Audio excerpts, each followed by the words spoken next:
Sa ngalan ng Ama at ng Anak at ng Espiritu Santo, Amen. ang pagpapala ng ating Panginoong Heso Kristo, ang pag-ibig ng Diyos Ama, at ang pakikipagkaisa ng Espiritu Santo naway sumainyong lahat. At sumaiyo rin.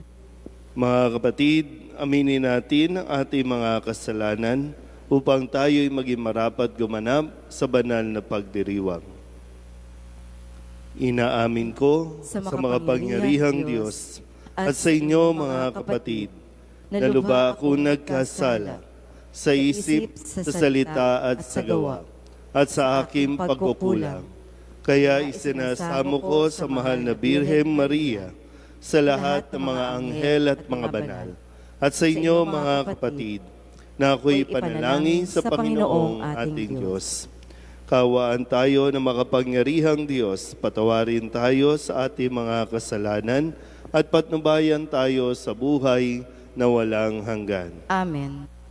Panginoon, kaawaan mo kami. Panginoon, kaawaan mo kami. Kristo, kaawaan mo kami. Kristo, kaawaan mo kami. Panginoon, kaawaan mo kami. Panginoon, kaawaan mo kami. Manalangin tayo. Ama naming makapangyarihan, patawarin mo ang aming mga utang sapagkat kami hindi makababayad ng lubusan, kaya't makaligtas sawa kaming tanan, pakundangan sa pagdalangin ng mahal na Birheng Ina ng Diyos para sa aming kabutihan, sa pamamagitan ni Jesucristo kasama ng Espiritu Santo, magpasawalang hanggan. Amen. Pagbasa mula sa aklat ng karunungan. Payapa at tahimik ang lahat. Nangangalahati na ang gabi. Walang ano-ano'y ang makapangyarihan mong mga salita ay bumaba mula sa iyong maharlikang trono sa langit. Pumagit na sa lupaing iyon na itinalaga mong wasakin, gaya ng mabalasik na mandirigma. Taglay niya ang matalim na tabak ng iyong mga utos. Tumayo siya, ang ulo niya'y sagad sa langit, at pinalaganap ang kamatayan sa buong lupain. Ang sangnilikha ay dumanas ng pagbabago, upang masunod ang iyong kalooban at mailigtas ang iyong bayan. Ang ulap ay lumukob sa kanilang kampamento. Ang tubig ay nahawi at lumitaw ang tuyong lupa. Isang malinis na landas sa gitna ng dagat na pula. At lunti ang kapatagan mula sa naglalakihang mga alon. Ang bayan mo ay nakatawid na lahat sa ilalim ng iyong pagkalinga. Matapos masdan ang kamanghamanghang gawang iyon, tulad nila ay mga kabayo sa sariwang pastulan, parang mga tupang naglulundagan sa tuwa sa pagpupuri sa iyo, O Panginoon, sapagkat iniligtas mo sila. Ang salita ng Diyos. Salamat sa Diyos. Ang tugon po sa bawat saknong ng salmo. Gunitain ng malugod ang dakilang gawa ng Diyos. Ulitin po natin. Gunitain ng malugod ang dakilang gawa ng Diyos. Siya ay purihin, suubin ng awit, ating papurihan. Ang kahangahangang magawa niya'y dapat na isaysay. Tayo ay magalak, yamang lahat tayo ay tunay na Kanya. Ang Kanyang pangalan, ang pangalang banal, napakadakila. Lahat ng may nais maglingkod sa poon, dapat na magsaya. Gunitain ng malugod ang dakilang gawa ng Diyos. Ang mga panganay sa buong Ehipto ay Kanyang pinatay. Kaya sa Ehipto, noon ay naubos ang mga panganay. Pagkatapos nito, ang bayang Israel, Kanyang inilabas. Malulusog sila't lumabas na dalay mga gintot pilak. Gunitain ng malugod ang dakilang gawa ng Diyos. Nagunita ng Diyos ang kanyang ginawang mahalagang tipan. Ang pangako niya sa tapat na lingkod niyang si Abraham. Kaya't ang bayan niya ay kanyang inilabas na lugod, nang kanyang ialis, umaawit sila ng buong alindog. Gunitain ng malugod ang dakilang gawa ng Diyos.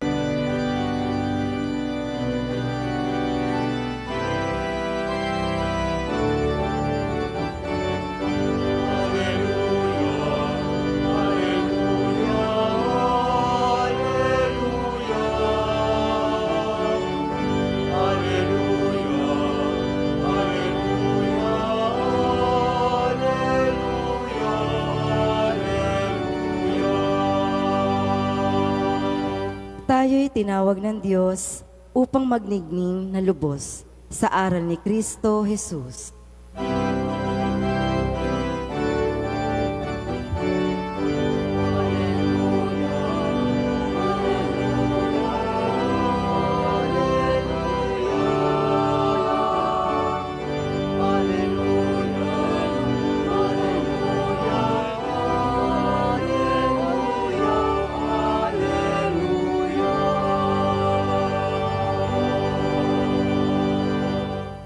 Sumainyo ang Panginoon. At sumaiyo rin. Ang mabuting balita ng Panginoon ayon kay San Lucas. Papuri sa iyo, Panginoon. Noong panahong iyon, isinaysay ni Jesus sa kanyang mga alagad ang isang talinghaga upang ituro sa kanila na dapat silang manalangin lagi at huwag manghinawa. Sa isang lungsod, wika niya, may isang hukom na hindi natatakot sa Diyos at walang taong iginagalang. Sa lungsod ding iyon ay may isang babaeng balo na punta ng punta sa hukom at humihingi ng katarungan. Tinanggihan siya ng hukom sa loob ng ilang panahon. Ngunit nang malaunan ay nasabi nito sa sarili, "Bagamat hindi ako natatakot sa Diyos ni gumagalang kanino man, igagawad ko na ang katarungang hinihingi ng babaeng ito sapagkat lagi niya akong ginagambala. Baka pa ako mainis sa kapaparito niya." At sinabi ng Panginoon, "Narinig ninyo ang sinabi ng masamang hukom. Hindi ipagkakait ng Diyos ang katarungan sa kanyang mga hinirang na dumaraing sa kanya araw-gabi, bagamat tila nagtatagal iyon. Sinasabi ko sa inyo, agad niyang igagawad sa kanila ang katarungan. Ngunit pagdating ng anak ng tao sa daigdig na ito, may makikita kaya siyang mga taong nananalig sa kanya?" Ang mabuting balita ng Panginoon. Pinupuri ka namin, Panginoong Hesukristo. Isang magandang umaga po sa inyong lahat. Magandang umaga rin po, Father. Tayo po ngayon ay nasa araw ng Sabado ng ika-32 linggo sa karaniwang panahon. At mula ngayon, isang linggo na lang ay papasok na tayo sa panibagong taon sa liturhiya ng ating pong simbahan, ang ating pagdiriwang ng mga sakramento. Atin po munang balikan ang mga mensahe na ipinagkaloob sa atin sa bawat araw at nawa kahit papano ay may matandaan tayo na atin pong paghuhugutan sa mga panahon na kailangan natin ng gabay. Nung Lunes, ang sabi sa atin ni Jesus, hindi mawawala ang kahit kailan ang mga sanhi ng pagkakasala. Ngunit, nakapangingilabot ang sasapitin ng taong panggagalingan niyon. So, yung struggle natin, hindi mawawala. No? Araw-araw, nandiyan yan. So hindi mawawala kahit kailan ang sanhi ng pagkakasala, pero tiyakin natin na hindi tayo ang pagmumulan nito. Nung Martes, ang sabi naman sa atin ni Jesus, kapag nagawa na ninyo ang lahat ng iniuutos sa inyo, sabihin ninyo, kami mga aliping walang kabuluhan. Tumupad lamang kami sa aming tungkulin. Noong Miyerkules, ang sinabi naman sa atin ni Jesus, ito'y tungkol doon sa pagpapagaling niya sa 10 ketongin na humiling sa kanya na sila ay kahabagan. Pero isa lang ang bumalik. Kaya sabi niya, hindi ba 10 ang gumaling? Bakit isa lang o nasaan ang 9? Isa lang ang nagbalik para magpuri at magpasalamat sa Diyos. Noong Huwebes, ang sabi naman sa atin, darating ang panahong hahangarin ninyong makita ang isa sa mga araw ng anak ng tao, ngunit hindi ninyo makikita iyon. Kahapon, Biyernes, ang sabi sa atin, ang sino mang magsikap na iligtas ang kanyang buhay ay siyang mawawalan nito. Ngunit ang sino mang mawala ng kanyang buhay ay siyang makapagdiligtas nito. At ngayon, ang sinasabi sa atin ni Jesus, kung paanong gumamit siya ng isang talinghaga para ipaunawa sa mga tao na hindi tayo dapat mawalan ng pag-asa, hindi tayo dapat panghinaan. Ang sinasabi sa atin ngayon, hindi ipagkakait ng Diyos ang katarungan sa kanyang mga hinirang na dumaraing sa kanya araw-gabi, bagamat tila nagtatagal iyon.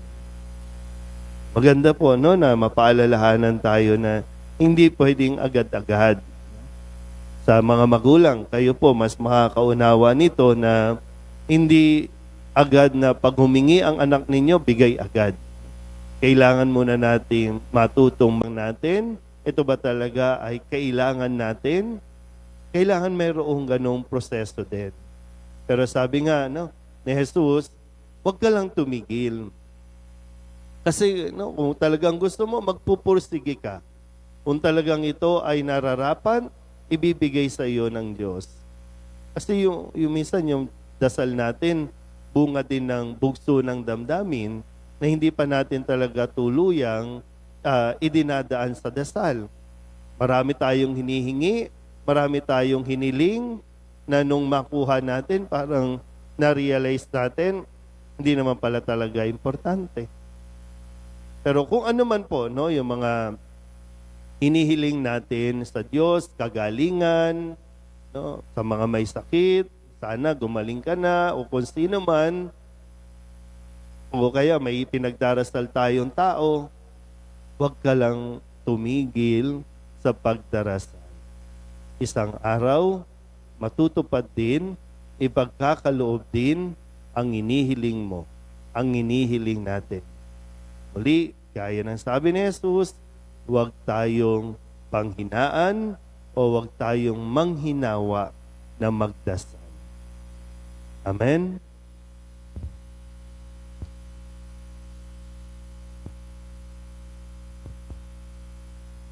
Manalangin tayo ng walang humpay at huwag mawala ng pag-asa sapagkat ibibigay ng Diyos ang katarungan sa kanyang mga hinirang na tumatawag sa kanya sa araw at gabi.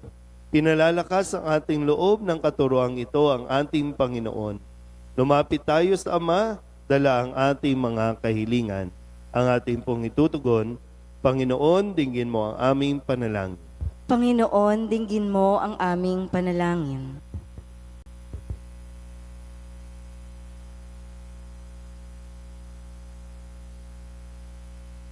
Ang simbahan sa pamamagitan ng kanyang mga lingkod, naway maging masigasig sa gitna ng mga pagsubok at pagdurusa at huwag mawala ng tiwala sa pagpapahayag ng Ebanghelyo.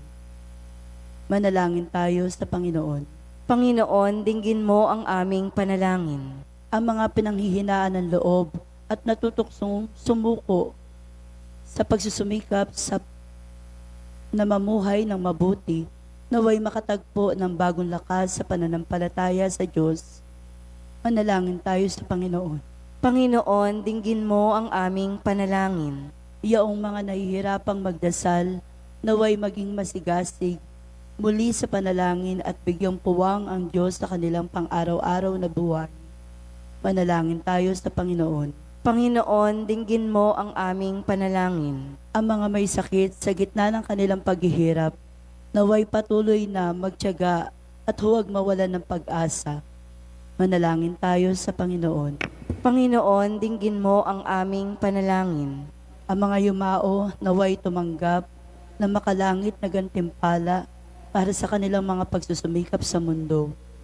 Manalangin tayo sa Panginoon. Panginoon, dinggin mo ang aming panalangin.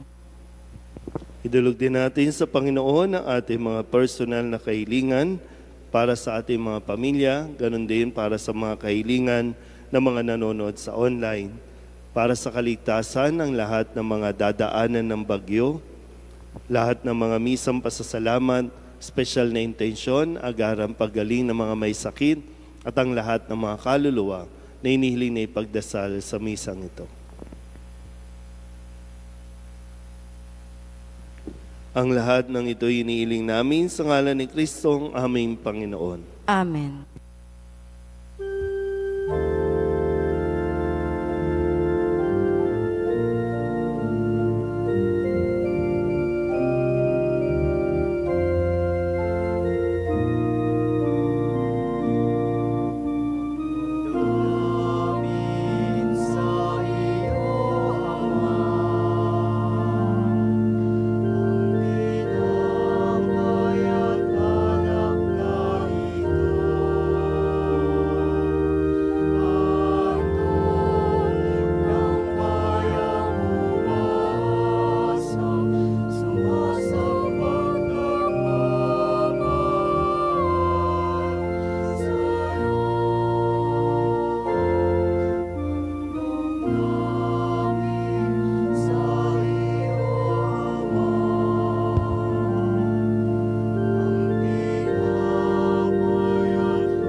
Manalangin kayo mga kapatid upang paghahain natin ang kalugdan ng Diyos sa mga makapangyarihan.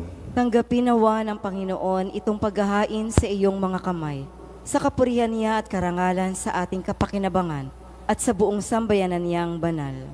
Ama naming lumikha, ang iyong nagkatawang taong anak ay tumulong nawa sa aming ginagawa upang siya na iniluwal ni Maria nang di bumawas kundi lalo pang nagpaganap sa pagkabirhen ay magpagindapat na kalugdan mo ang aming paghahain sa ikapagpapatawad ng mga kasalanan, sapagkat siya ang Panginoong kasama mo at ng Espiritu Santo magpasawalang hanggan. Amen.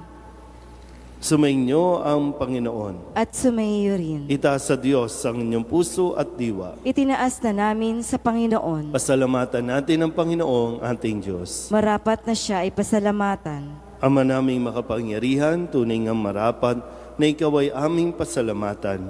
Bukod mong pinapalang maging ina ni Jesucristo, ang mahal na birheng nagpupuri at nagagalak sa iyo. Ikaw ang gumawa ng tanang dakilang bagay, ikaw ang lumilingap sa lahat kailanman.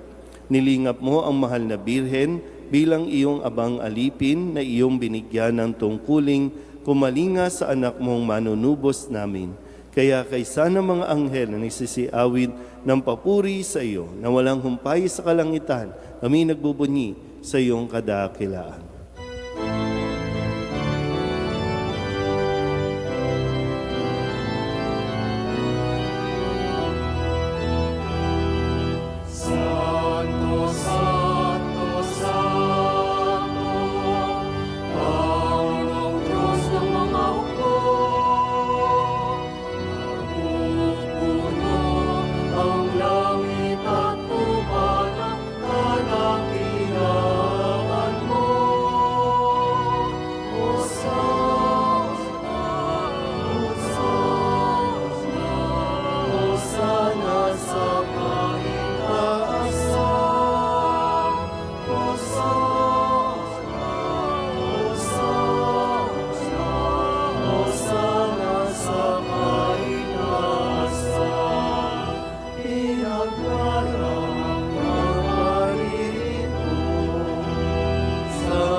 Ama naming banal, ikaw ang bukal ng tanang kabanalan, kaya't sa pamamagitan ng iyong Espiritu, gawin mong banal ang kaloob na ito upang para sa aming maging katawan at dugo ng aming Panginoong Heso Kristo.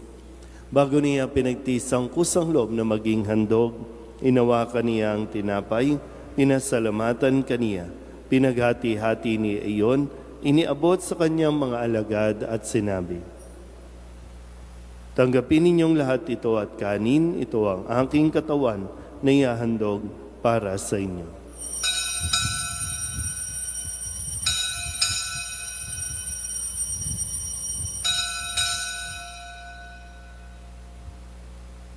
Kaya hindi naman nang matapos ang hapunan, inawakan niya ang kalis, muli kaniyang pinasalamatan. Iniabot niya ang kalis sa kanyang mga alagad at sinabi, "Tanggapin ninyong lahat ito at inumin. Ito ang kalis ng aking dugo, ng bago at walang hanggang tipan. Ang aking dugo na ibubuhos para sa inyo at para sa lahat sa kapagpapatawad ng mga kasalanan. Gawin ninyo ito sa pag-alaala sa akin."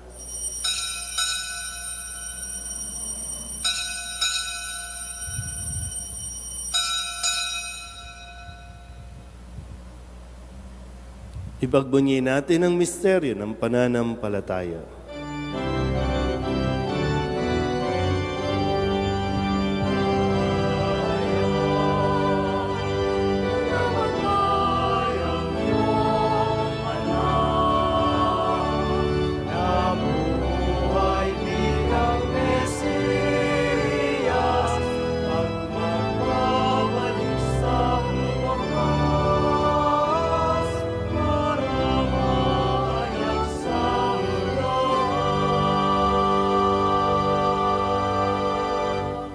Ang mga ginagawa namin ngayon ang pag-alaala sa pagkamatay at muling pagkabuhay ng iyong anak.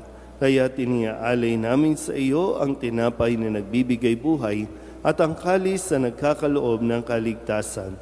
Kami nagpapasalamat dahil kami iyong minarapat na tumayo sa harap mo para maglingkod sa iyo.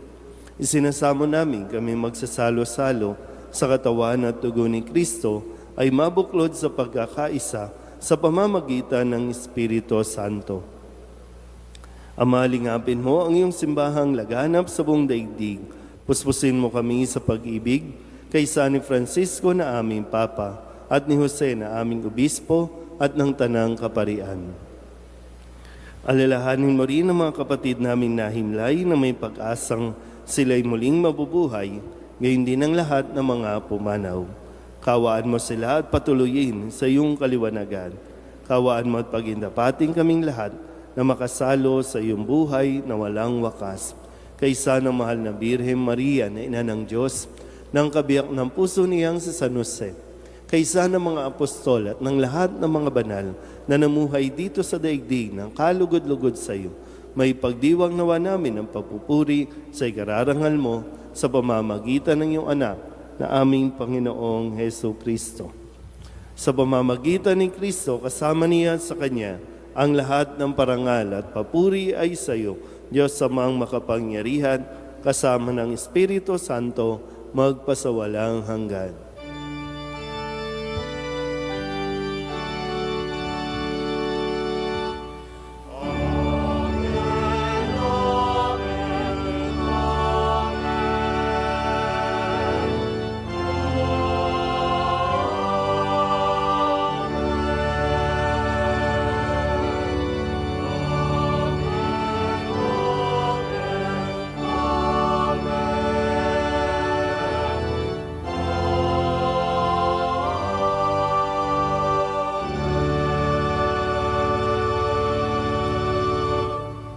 Sa tagubili ng manakagagaling na utos at turo ni Jesus sa Panginoon natin na Diyos, ipahayag natin ang lakas loob.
Hinihiling namin kami iadya sa lahat ng masama, pagkalooban ng kapayapaan araw-araw, iligtas sa kasalanan at ilayo sa lahat ng kapahamakan, samantalang aming pinananabikan ang dakilang araw ng pagpapahayag ng tagapagligtas naming si Hesu Kristo.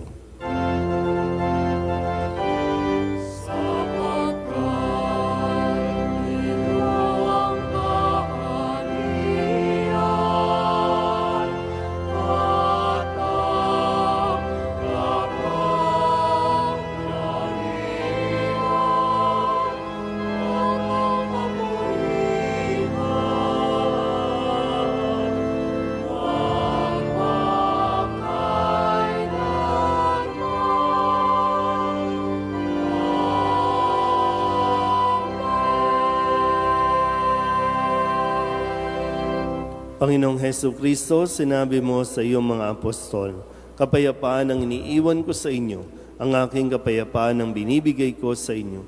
Tunghayan mo ang aming pananampalataya at huwag ang aming mga pagkakasala. Pagkalooban mo kami ng kapayapaan at pagkakaisa ayon sa iyong kalooban, kasama ng Espiritu Santo, magpasawalang hanggan. Amen. Ang kapayapaan ng Panginoon ay laging sumainyo. At sumaiyo rin. Magbigayan po tayo ng kapayapaan sa isa't isa.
Ito ang kordero ng Diyos. Ito ang nag-aalis ng kasalanan ng sanlibutan. Mapalad ang mga inaanyayahan sa kanyang piging. Panginoon, hindi ako karapat-dapat na magpatuloy sa iyo, ngunit sa isang salita mo lamang ay gagaling na ako.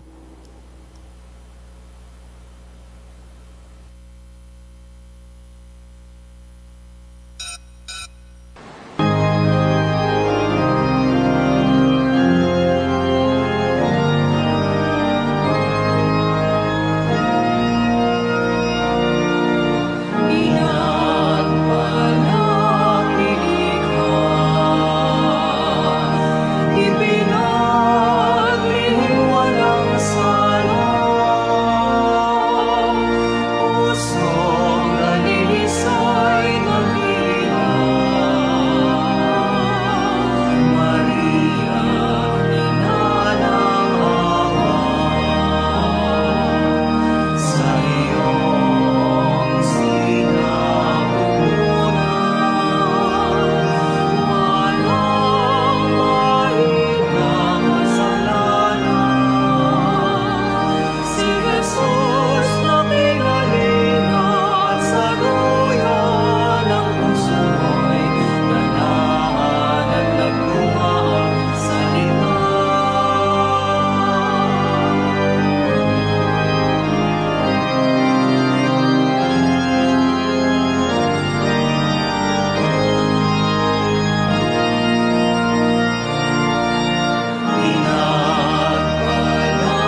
Magsitayo po ang lahat.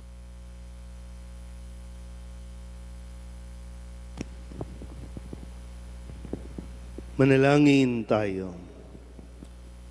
Ama naming mapagmahal, sa pagsasalo namin sa banal na pakikinabang, ang iyong kagandahang loob ay aming hinihiling upang ang pagpaparangal namin sa mahal na Birhen at pagtulad namin sa Kanya ay magpagindapat na aming paglingkuran ang pagganap sa kaloob mong kaligtasan sa pamamagitan ni Jesucristo kasama ng Espiritu Santo magpasawalang hanggan. Amen. Mga kapatid, pagkukulan natin ang panalangin ang mga yumao nating mga mahal sa buhay at ang lahat ng mga kaluluwa sa purgatorio. Mga anghel, mga banal, tanang nasa kalangitan, halikayo at samahan. Ang mga giliw naming pumanaw sa piling ng poong mahal. Si Kristo ang mag-aakay sa kandungan ni Abraham upang doon ay humimlay. Ang mga giliw naming pumanaw sa piling ng poong mahal. Sa ilaw na walang hanggan, kapayapaan naway pagkamiti ng may kapal. Ang mga giliw naming pumanaw sa piling ng poong mahal. Aming Ama naming mapagmahal, inihabilin namin sa iyo ang aming mga kapatid na pumanaw sa buhay na ito. Huwag mo po silang pabayaan at pamalagiin mo silang buhay sa iyong piling. Alang-alang sa iyong awa at pag-ibig, patawarin mo sana ang kanilang mga pagkukulang at nagawang pagkakasala, dala ng kanilang kahinaan. Manatili nawa silang maligaya sa iyong piling, kasama ng iyong anak at ng Espiritu Santo, magpasawalang hanggan. Amen.